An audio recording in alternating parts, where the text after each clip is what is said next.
there should be 29 teams interested in Ohtani. Like, you could just put any team into that. There should be a number of teams. Maybe not the A's. Into these conversations. Okay, fine. I mean, you don't really have anything, so it doesn't matter. You can be interested. Arizona's not listed. Not at all. You could bet on any other team, which is 17-1, but Arizona's not here. It just, you start thinking about Arizona, Baltimore, like, wow, Gallen, Kelly, Ohtani. How scary would that be if they were able to pull off a trade there? You know what stood out this story with me, Ed, was the line about the team, the Angels.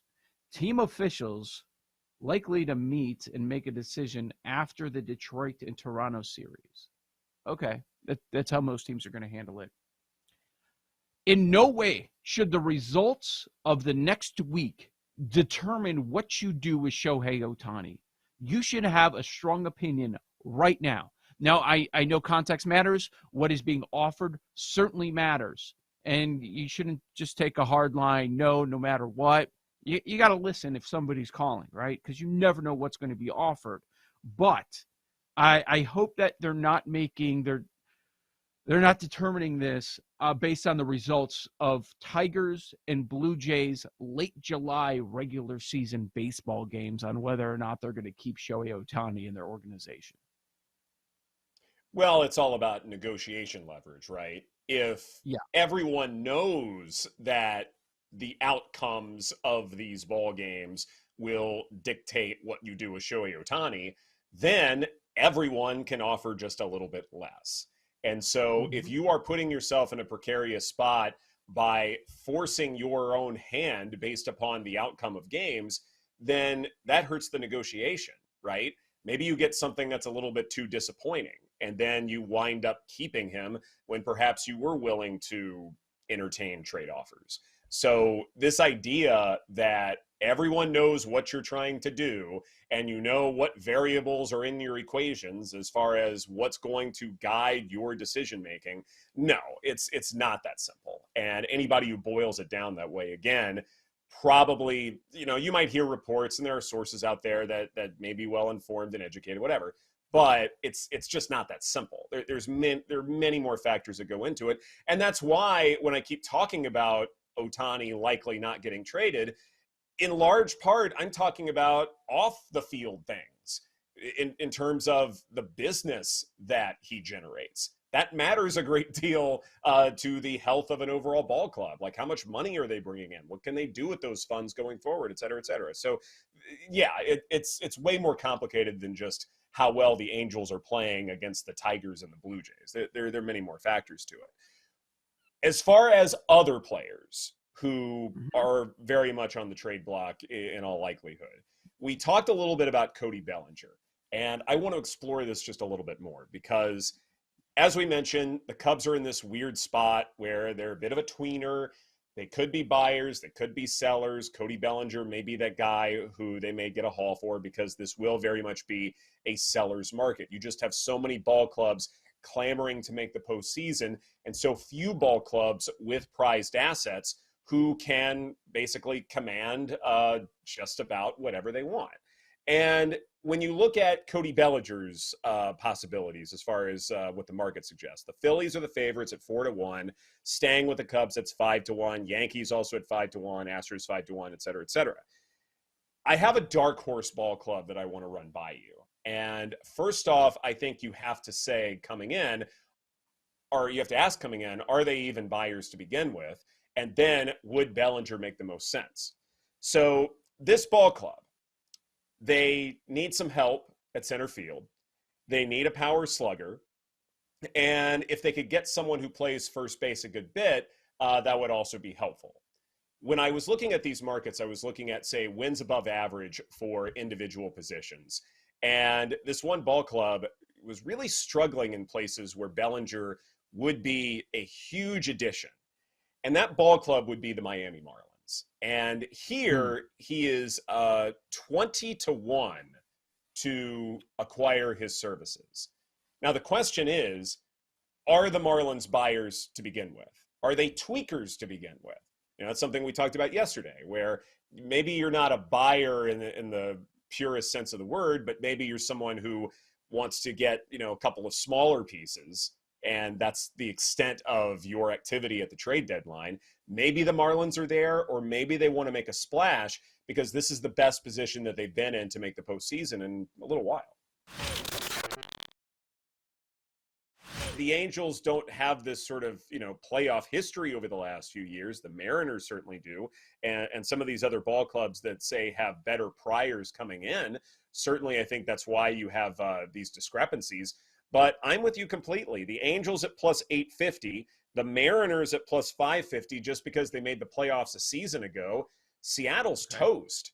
We're not sure if the Angels are toast. And part of it's sort of the range of outcomes. Like the Angels could finish worse than the Mariners. It's possible. But does anyone really believe that Seattle can make this massive comeback when the Rangers have shown enough to say they should finish, first or second in the division, and the Astros have a much better history? I'm with you. The Angels, yes, at plus 850, that's tremendous value. And the ball clubs that are ahead of them, they're also in this tenuous spot. It's not like that any one of those are bulletproof reliable here. 2 more months of baseball remaining that all of these American League East teams are going to stay in the race too. Are they all going to buy? None of them are going to sell. In New York, they're talking about the Yankees selling. Well, the Yankees are one of the teams that the Angels would have to jump. So you've got Baltimore as division leader. Tampa Bay has a wild card spot right now. The Red Sox and Yankees each 2.5 games back. And what happens when you play in the AL East? You have a very difficult schedule. So I'm thinking that at least one of these teams is going to bow out. And then guess what? The Angels are sitting there as the team that's next on the list to get into the wild card, or maybe a couple back. So as long as they keep Ohtani, I think they're going to be part of this conversation. And it feels like the market is overreacting to the Ohtani trade talk. Number 5, weekly leaders. This could be passing, rushing, receiving, matchups. I'm always looking for some value down the list. As far as rushing leader on a weekly basis, even passing leader.